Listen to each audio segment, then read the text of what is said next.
แล้วจ้าพี่น้อง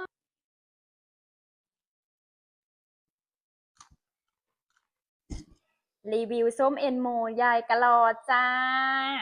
ราคากระทึกแสนทึกทุกคนไล่กล่องสเปอร์แบร์มาแบบนี้เลยทุกคนกินตามพี่มิ้นผักกินเห็นเพื่อนกินเพื่อนรีวิวกันเลยลองสร้างมากินเบิ้งทุกคนโอ้จะเป็นโถงแบบนี้พี่น้องนี่โถง1 กิโลมันจะมีส้มพักมาให้นำทุกคนเป็นส้มเอ็นโมแบบนี้ทุกคนเลยหรือว่าเอาไปอุ่นก่อนบ่มาเดี๋ยวเอาไปต้มขืนก่อนแป๊บนึงเดี๋ยวทุกคนเด้อมาแล้วจ้าพี่น้องส้มหมูใหญ่กะลอ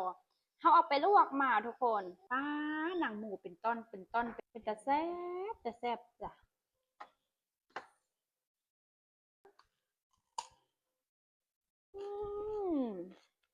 คุณจะให้ส้มผักมานำทุกคนส้มผักกระลำทุกคนมักง่ายๆเลยทุกคน1 กิโลราคา199 บาทจ้าเดี๋ยวเขาจะปักลิงก์ไปให้ทุกคนเพื่อมีคนอยากไปสั่งซื้อจะได้กดสั่งซื้อมาเลยพี่น้องแซ่บหนังตุ้ยๆจ้ะอืมอืมอืม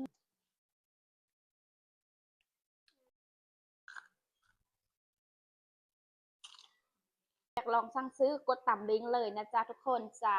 ส้มเอ็นหมูหนึบๆเลยอืม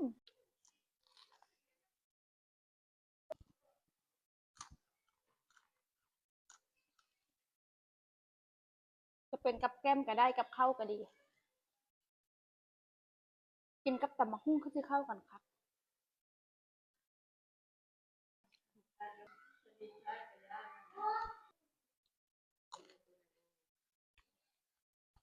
1 ถุง1 กิโลทุกคนถุงละ1 กิโล199 บาทใครสนใจอยากลองกินน้องซิมกดช่องซื้อตามลิงก์เลยนะจ๊ะเขาจะปักลิงก์ไปให้ไปแล้วบ๊ายบาย